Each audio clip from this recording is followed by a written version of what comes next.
Hi everyone, my name is Angela, this is Paperbacks Galore, and it is time for a fall reading vlog. Now, unlike a lot of my favorite content creators who are reading horror and thrillers right now, I am in the mood for something else, and what I'm in the mood for is fantasy romance. I recently posted a book haul with my friend Sarah for my birthday. I will link that down below if you're interested.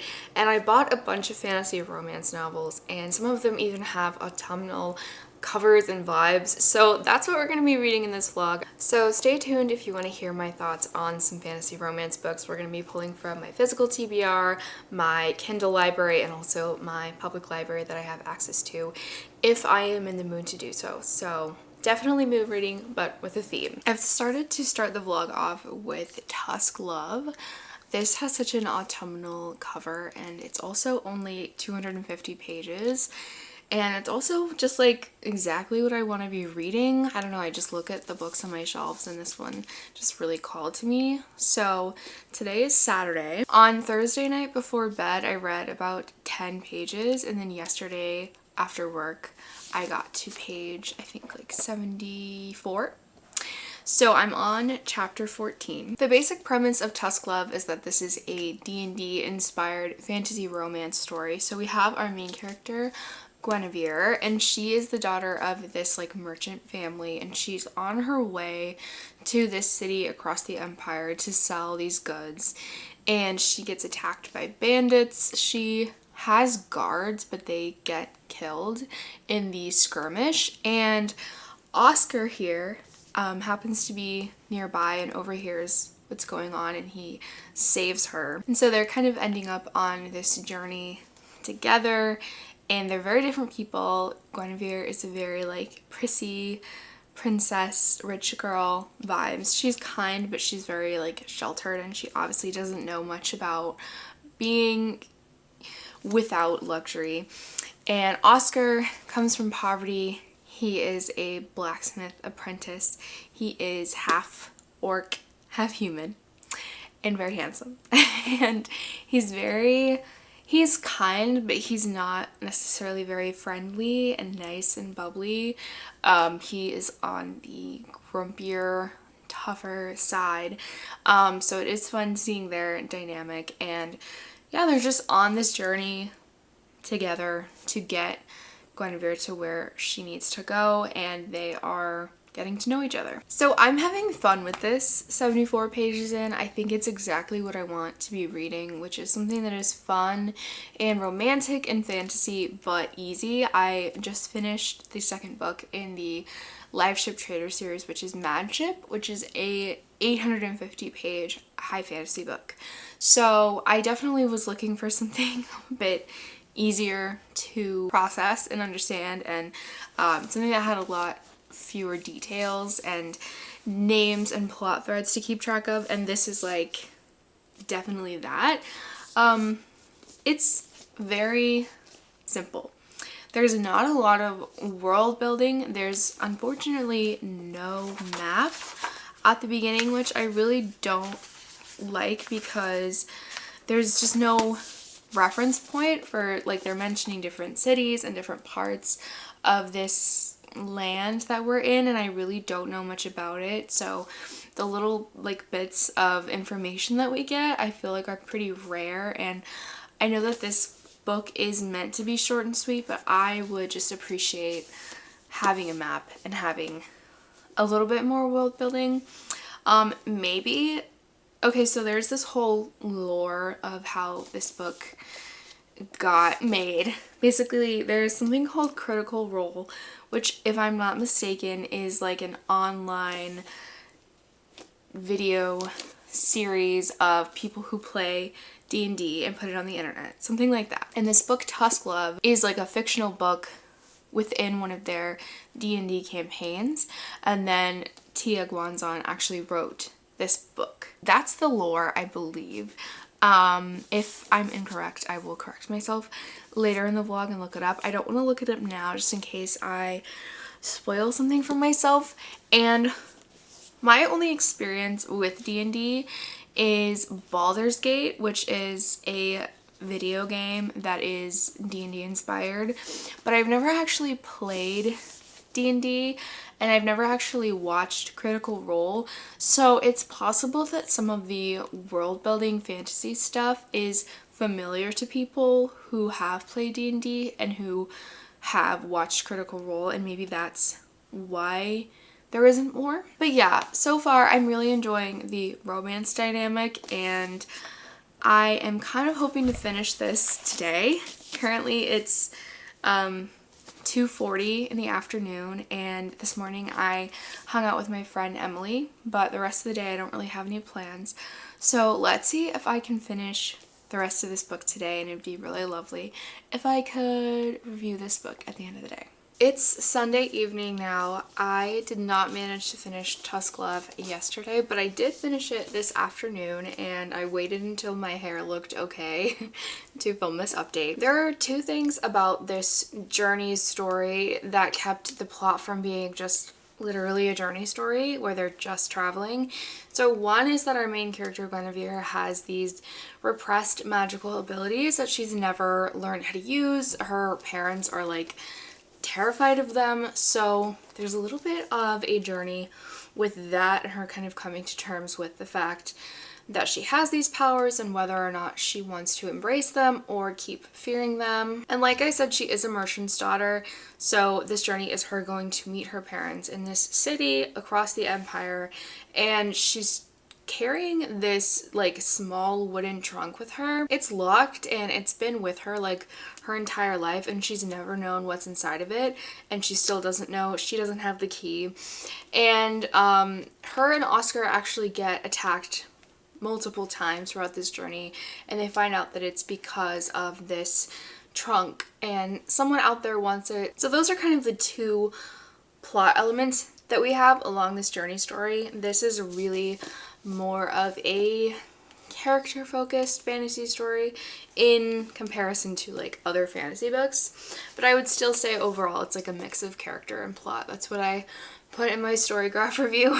And I'm gonna be giving Tusk Love 3.75 stars. I had a lot of fun with this, especially the romance. I thought that their romance was very compelling and fun, and the spicy scenes I thought were well done. There was a lot of yearning, and there was a lot that was keeping these two people from fully being together. But yeah, I loved Oscar especially. I thought he was a really great not fun, but he was a great character. Like, I had a lot of fun reading his dynamic with Guinevere, who's, you know, starting out the book as very spoiled and like prissy, but not so much that she's like annoying. She's still very likable and relatable. So I had fun with this. My main gripe is still that I think I mentioned earlier that there's not a lot of world building in here, and there really was not any improvement on that. I just really lament the fact that there isn't a map even in the beginning of the book, which I always love a map, and I feel like it gives not only a reference point for the world, but also kind of the way that the map is drawn and illustrated gives you a hint of what the world is like as well. So I can't necessarily give this book like 4 full stars, just because I did have some complaints.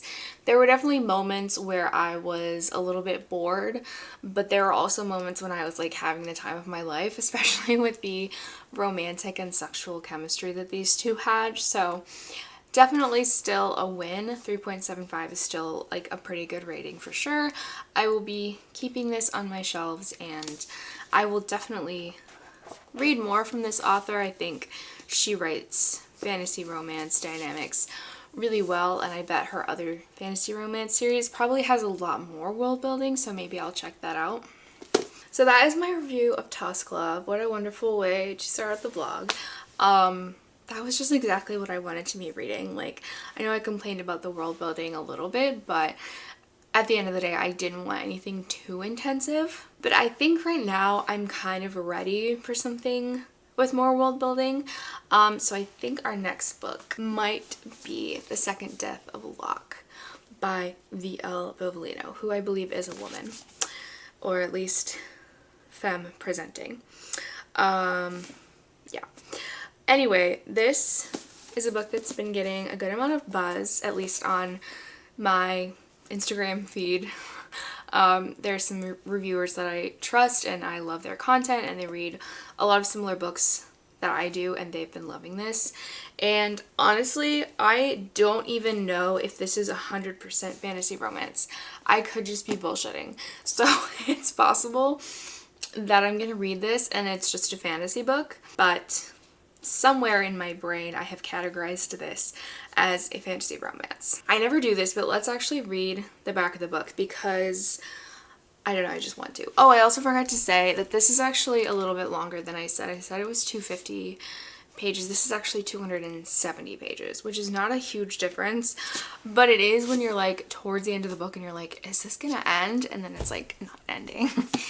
This book, let me try not to spoil myself, is about 460 pages. So definitely a decent sized fantasy book without being like huge. So the synopsis on the back says, Gray Flynn has dedicated her life to her mage, Kier. She will be his blade on the battlefield, his healer and protector. The deep well of raw power inside her is Kier's to wield. Oh, interesting. They are bound together by blood and magic, but there is one truth Gray dare not reveal, not even to Kier.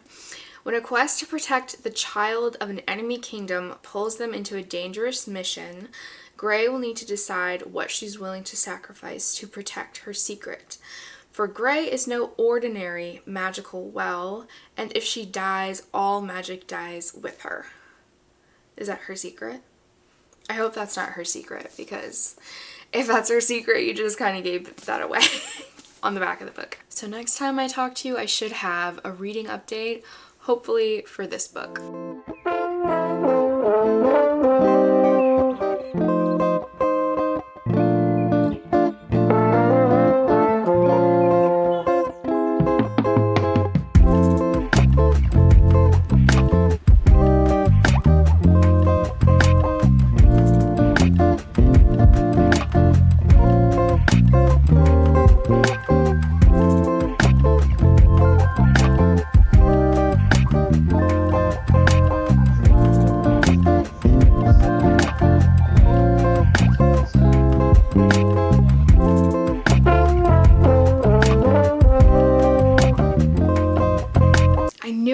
I knew this book was going to be for me, and I was right. I'm not done with it. I'm on page 146 right now. It is Wednesday. I think I last talked to you on Sunday when I was thinking about starting this in the evening. So like I said, we have our main character, Gray, who has this well of magic in her. She's called a well. Actually, she's called a hand, but she is a well to a mage who is probably the love interest, and his name is Kier. I think his full name is Kiernan, but she calls him Kier. And he is like this high-ranking person in the military, and they are at war with the other nations, or are they called city-states? Nation-states? I'll show you the map. First of all, look at this title page.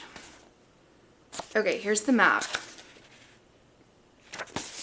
And so we have this island of Locke that was destroyed like 15 years ago, like wiped off the face of the planet with magic. It's still a mystery as to who did it, how they did it, why they did it. But this island of Locke was actually the source of all the magical power for this nation. So I believe the entire like continent is called Idistra. So this island of Locke was like the center of magic for the island, or for the continent of Idistra. Okay? You get it. And now magic has been waning, and no child that has been born since this island was destroyed has been born a well. So that means that magic is in jeopardy. Obviously, if you don't have any magic source, the mages can't perform magic. That's just not how it works. It's a very codependent situation for magic. And each mage, each person that can perform magic, has a specialty. So there's like basic magic that it seems like every mage can perform, like, you know, creating a magical ball of light to light an area. Like, everyone can do that. But our main character, Kier, well, main-ish character, Kier, has the ability to manipulate people's hearts, which is so cool. And then throughout the book, at every chapter. We have these interludes that are giving us information about the world or the government or something like that, and there's this like heart illustration, and then there's hands, and then the series is called, I believe, The Hand and the Heart. So Kier, the man, is the heart because he has heart magic, and then the hand is what they call the people who are wells, who have the source of magic.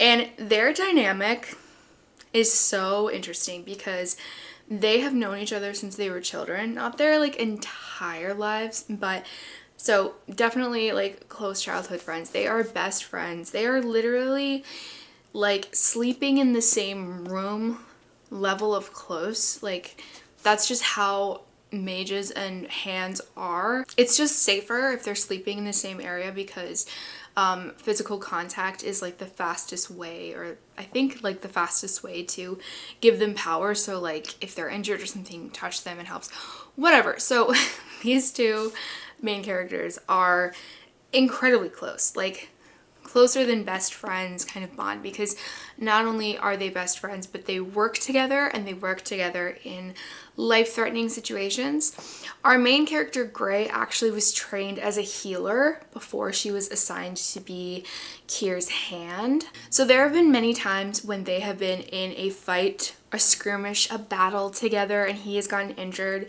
and she has healed him, both using her literal, like, power, and then also her skills as a healer, which are not magical. But there's still so much that we don't know how everything's gonna play out, and I'm loving this. I'm getting 5-star feels. I mean, I guess there's a possibility that I could get bored because we are on a kind of quest journey kind of situation, and sometimes those can get boring, but I trust in my girl, VL Bovolino. Apparently her name is Tori Bovolino. I don't know why she chose VL, but whatever. I trust her. I have faith. If you can tell, I'm really hyped because I love having a beautiful book in my possession that is actually as good on the inside as it is on the outside. I do have one complaint though. It's not VL Bovolino's fault. It is not a huge deal, but it is a huge deal to me. Okay, just so you see on the cover, this beautiful lady, she is drawn by an artist, and the artist made her hair this color, which is, to me, either light brown or blonde. I would say dark blonde.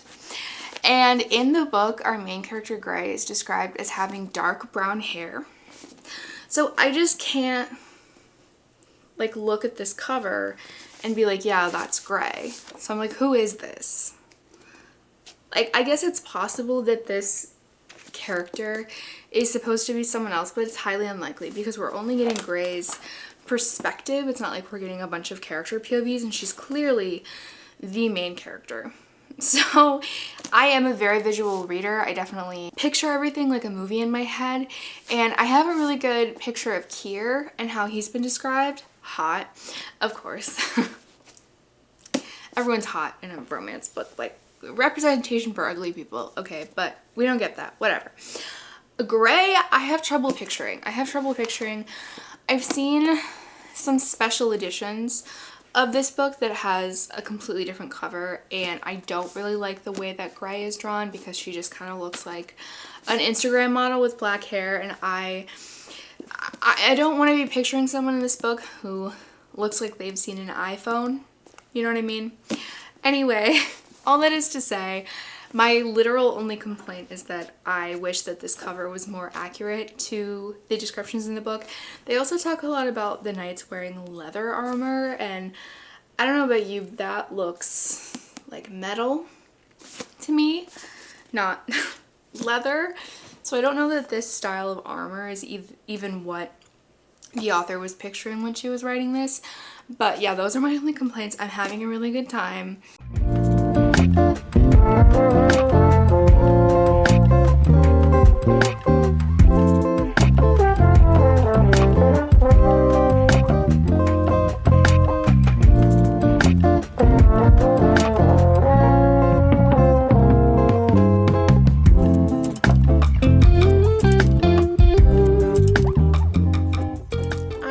on the big light for you bitches. It's nighttime and I was just gonna film with the shitty lighting and I was like, no, because when I edit this clip and when I watch this video, I'm gonna be annoyed as fuck. So it is Sunday night. Today I did finish The Second Death of Locke, and I am gonna be giving this 5 stars. There were moments, especially towards the beginning, where I was like, is this gonna be my #1 book of the year? And unfortunately, I don't think that it is my #1 favorite. It's not. I'm pretty sure it's not. But it is definitely 5 stars.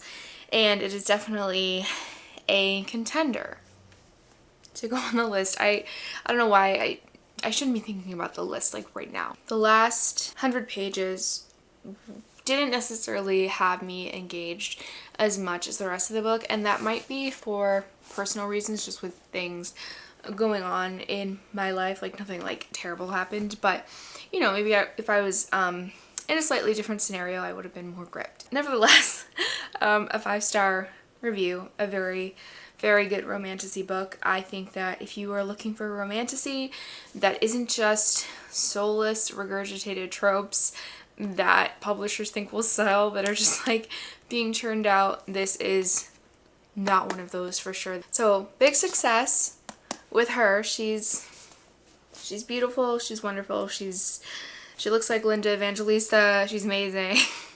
She's a star. Now, in terms of my next romantasy read, I think we're gonna read one more book for this vlog, and I have in front of me Paladin's Strength, which is the second book in this series. The first book is called Paladin's Grace, and I gave that book 5 stars. That is a like top 3 book of the year, I think. I don't know, definitely a top fave of the year. Definitely going on the list. I had such a great time with that book, and this one also has a gorgeous cover. I love the color. Just look at this. Like, I just love seeing this on my shelves. I just think it's beautiful. I love the color schemes of all of these books in the series. I own them all now, and this is the next one. And then my other top option that I'm considering is The Jasad Heir by Sarah Hashem.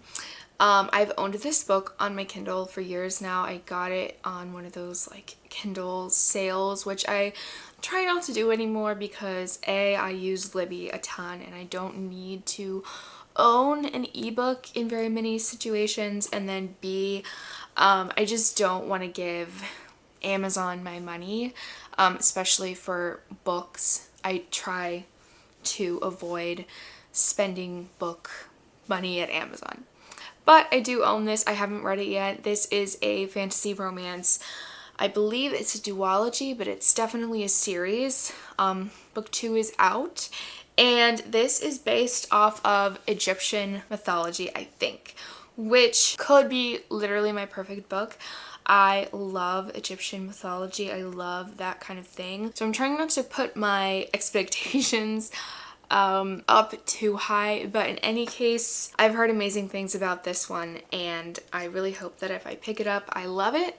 So I either have a Kindle read or this book from my physical TBR that I'll be picking up, unless I go rogue and come back to you next time and say that I'm reading something completely different, which is very possible. I just picked up Anathema by Carrie Lake at the library yesterday, and I think I'm gonna give it a try, but in any case, that's not gonna be in this vlog, so I'll let you know what I start.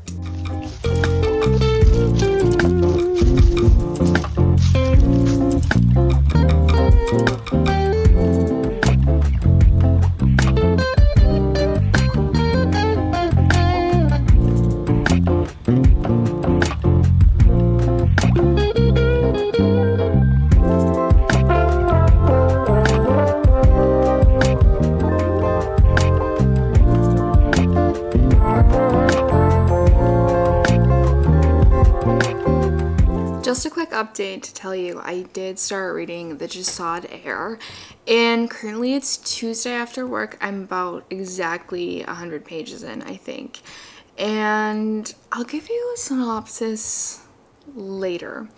I feel like I still haven't read everything that's going to be in the synopsis. I haven't actually read over the synopsis recently, but I have a feeling that I know where the plot of this is going, and it probably says it in the synopsis. So I'm gonna save that to be a surprise for myself, and then I will use my noggin to give a synopsis that isn't spoilery. But so far, I would say I am enjoying it, but not crazy about it. I've also heard some people say that it's like barely fantasy romance in the first book, and that it is mainly just a fantasy book. And I can definitely see how that would maybe be the case. What? Hello? I can see how that could be the case. It's interesting because if you market a book as fantasy romance, if it's in the fantasy romance category of the Goodreads Choice Awards, and then you read the book and it is just a fantasy book that has the tiniest inklings of a romance, or if the romance doesn't really begin in earnest until book 2, how do you rate the book? How do you review the book? Because you're going into it wanting one thing, expecting one thing, and getting another. And so it'll be interesting to see how that plays out. But I mean, I like fantasy more than fantasy romance. So if this is just a fantasy book, and if it is a good fantasy book, then I will be happy. I just came on here to say that I am kind of bored. Excuse me. With the Jasad Heir. I've been reading this book for a while in bed, and I've only read like 40 pages, and I feel like realistically I would have been able to read like 75 pages, and I'm just kind of bored. So let me give you a quick premise. So we are in this Egyptian-inspired fantasy world, although I will say the vibes are not super strong for me personally. Like, I feel like I'm having trouble getting a good visual sense of what this world looks like. There's just not a lot of rich setting description and world building at this point. I would not know that this is Egyptian if you hadn't told me. Like, I would think that it was written by an Arab author, but I wouldn't necessarily say Egyptian. So I don't know. I think I'm just missing a little bit of the richness of the setting description. Anyway, so we have this girl, Mittens.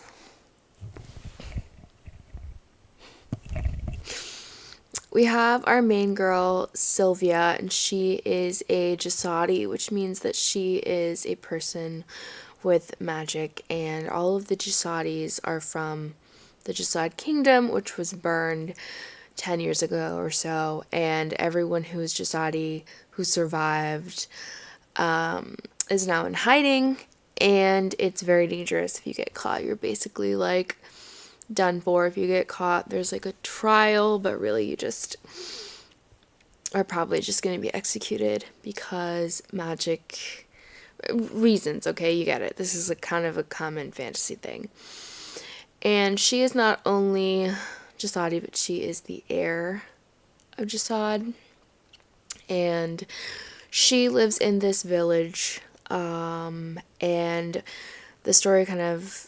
the plot kind of kicks off. We get to see a little bit of her life before the plot kicks off, which I was enjoying, but at a certain point I started to get bored. So recently in the book, the heir of Nizal, which is this kind of brutal kingdom responsible for destroying her kingdom, he comes to town and he is immediately suspicious of her, and as the story goes on, she realizes that he knows, and she gets caught, and instead of killing her or taking her to stand trial for being a magic user, for being a hidden Jasadi, he offers her a deal because he needs her, essentially, to do something for him, with him, and because he's so desperate to complete this task or to do this thing. I won't say what it is, but because he's so desperate, he's giving her the chance to earn her freedom at the end of it.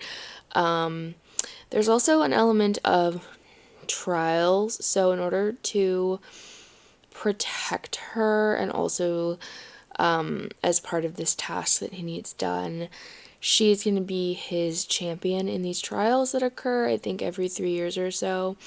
And each kingdom or nation has a champion, and they compete, and he has chosen her as his champion for complicated reasons.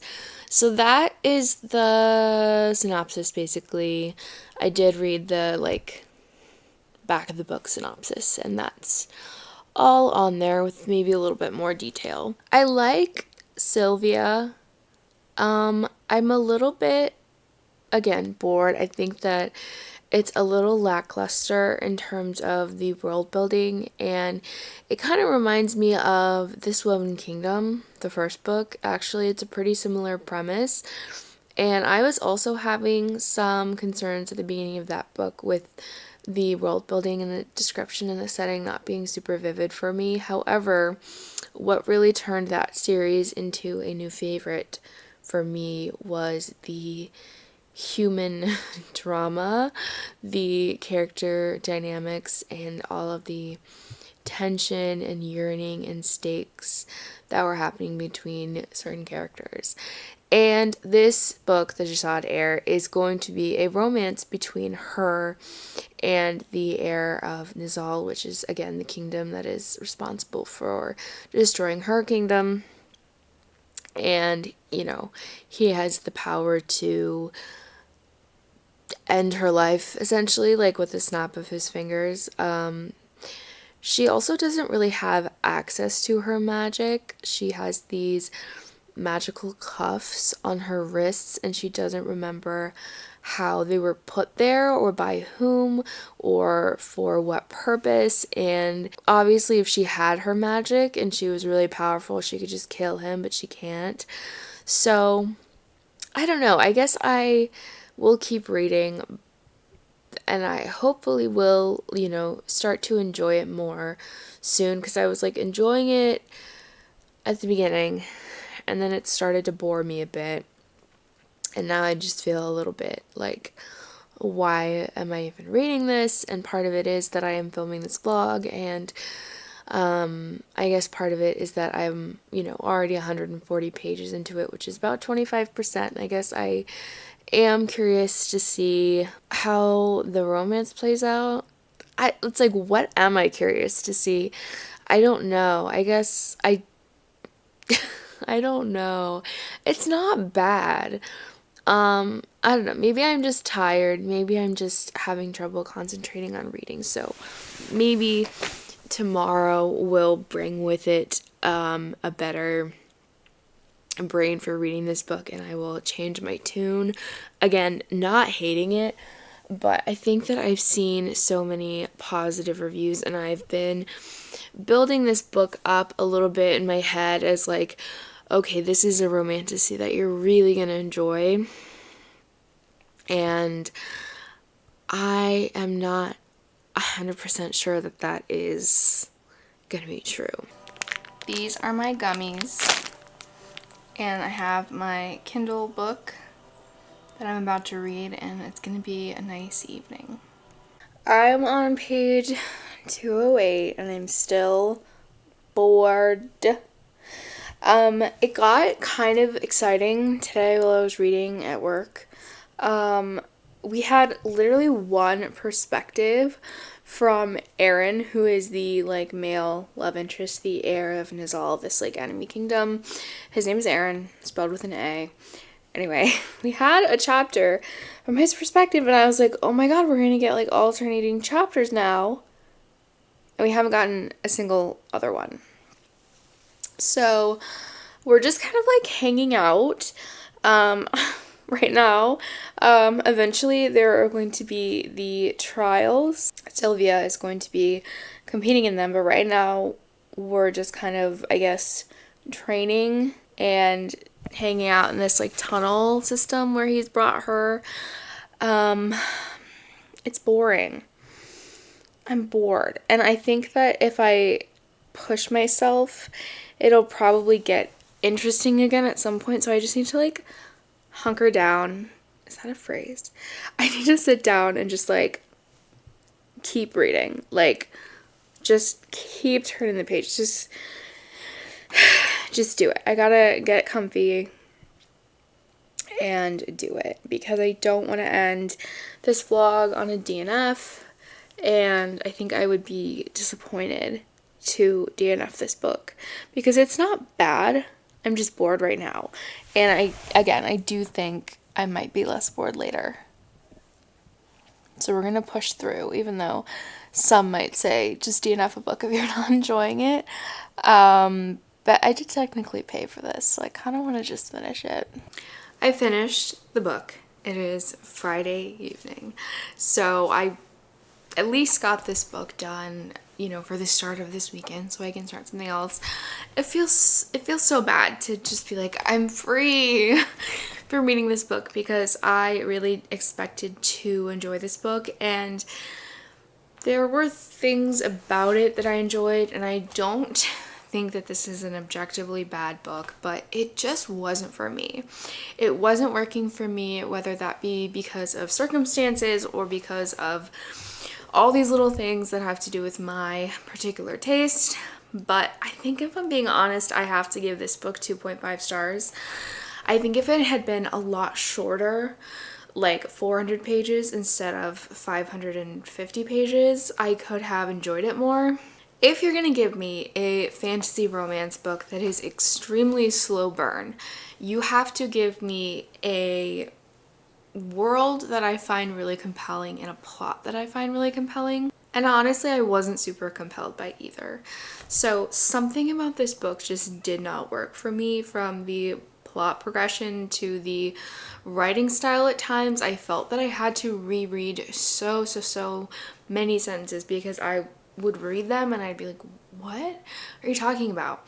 I would get so bored reading this book. Even though I like wanted to be reading, I wanted to read this book, the book itself was preventing me from reading for a long time because I was bored. So 2.5 stars, really sad about it. So that is going to be the end of this fantasy romance fall reading vlog. I hope you enjoyed watching me read some of these books and seeing the fall vibes that I've been enjoying. Let me know your thoughts on any of these books, or if you have any thoughts on any fantasy romance books, really. Thank you so much for watching. Don't forget to subscribe if you want to, and I hope you have a wonderful week.